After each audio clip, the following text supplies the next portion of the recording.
ಕೊಳ್ಳೇಗಾಲ ತಾಲೂಕು ರೈತ ಸಂಘ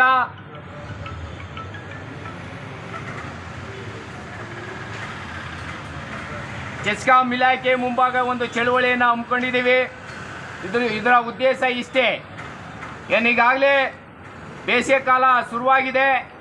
ಸರ್ಕಾರ ಹಗಲು ವೇಳೆಯಲ್ಲಿ ಕೃಷಿ ಪಂಪ್ ಸೆಟ್ಗಳಿಗೆ ನಿರಂತರವಾಗಿ ವಿದ್ಯುತ್ ಕೊಡಬೇಕು ಅಂತ ಆದೇಶ ಇದ್ದರೂ ಸಹ ಚೆಸ್ಕಾಂ ಇಲಾಖೆ ಕಣ್ಣು ಮುಚ್ಚಾಲೆ ಆಟವನ್ನು ಆಡ್ತಾ ಇದ್ದಾರೆ.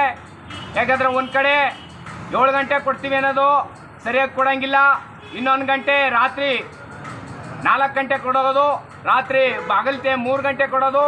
ಆದ್ದರಿಂದ ಭಾಳಷ್ಟು ರೈತರುಗಳಿಗೆ ಇವತ್ತು ಕಾಡು ಪ್ರಾಣಿಗಳ ಹಾವಳಿ ಇರೋದ್ರಿಂದ ಅನಾನುಕೂಲ ಆಗ್ತಾಯಿದೆ. ನಮ್ಗೆ ಹಗಲೊತ್ತನೇ 7 ಗಂಟೆ ಕರೆಂಟ್ ಕೊಡಬೇಕಂತೇಳಿ ಈ ಒಂದು ಚಳುವಳಿಯನ್ನು ಮಾಡ್ತಾ ಇದ್ವಿ.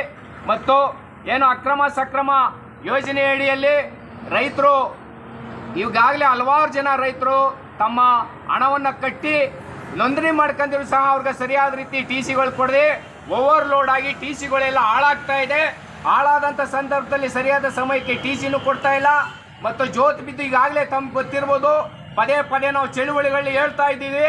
ಹಳ್ಳಿಗಾಡಿನ ಎಲ್ಲ ಗ್ರಾಮೀಣ ಪ್ರದೇಶಗಳ ತೋಟದಲ್ಲಿ ಲೈನ್ಗಳೆಲ್ಲ ಜೋತ್ ಬಿದ್ದಿರೋ ಲೈನಿಂದ ಒಂದಕ್ಕೊಂದು ವೈರ್ ಟಚ್ ಆಗಿ ಈ ಬೇಸಿಗೆ ಸಂದರ್ಭದಲ್ಲಿ ಬೆಳೆಗಳೆಲ್ಲ ಸುಟ್ಟೋಗಿ ಹಾಳಾಗ್ತಾ ಇದೆ.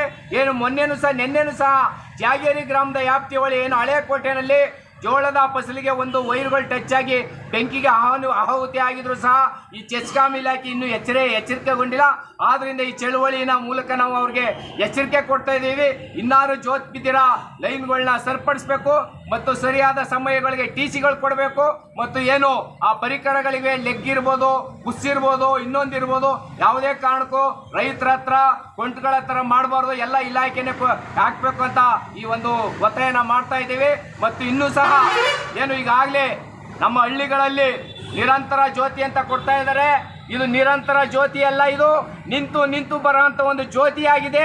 ಏನು ದಿನದ 24 ಗಂಟೆನೂ ಸಹ ನಾವು ಹಳ್ಳಿಗಳಿಗೆ ಕರೆಂಟ್ ಕೊಡ್ತೀವಿ ಅಂತ ಹೇಳ್ತಾ ಇದ್ದಾರೆ. ಇವರು 24 ಗಂಟೆ ಟೈಮ್ ಯಾವುದೇ ಕಾರಣಕ್ಕೂ ಕರೆಂಟ್ ಕೊಡ್ತಾ ಇಲ್ಲ.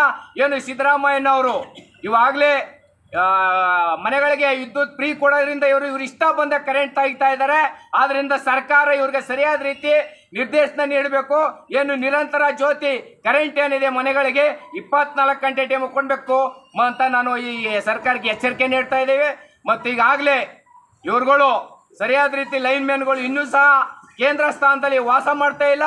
ಪದೇ ಅದನ್ನೇ ಹೇಳ್ತಾ ಇದ್ದೀವಿ. ಕೇಂದ್ರ ಸ್ಥಾನದಲ್ಲಿ ವಾಸ ಮಾಡಿದರೆ ಎಲ್ಲೆಲ್ಲಿ ವೈರ್ಗಳು ಜೋತ್ ಬಿದ್ದಿರ್ತವೆ, ಎಲ್ಲಿ ಟಿ ಸಿ ಹೋಗಿರ್ತವೆ, ಎಲ್ಲೆಲ್ಲಿ ಸಮಸ್ಯೆಗಳಿರ್ತವೆ ರೆಡಿ ಮಾಡ್ಬೋದು. ಆದ್ದರಿಂದ ಕೇಂದ್ರ ಸ್ಥಾನದಲ್ಲಿ ವಾಸ ಮಾಡಬೇಕು ಅಂತ ನಾವು ಸರ್ಕಾರಕ್ಕೆ ಮತ್ತು ಇಲಾಖೆಗೆ ಎಚ್ಚರಿಕೆ ನೀಡ್ತಾ ಇದ್ದೀವಿ.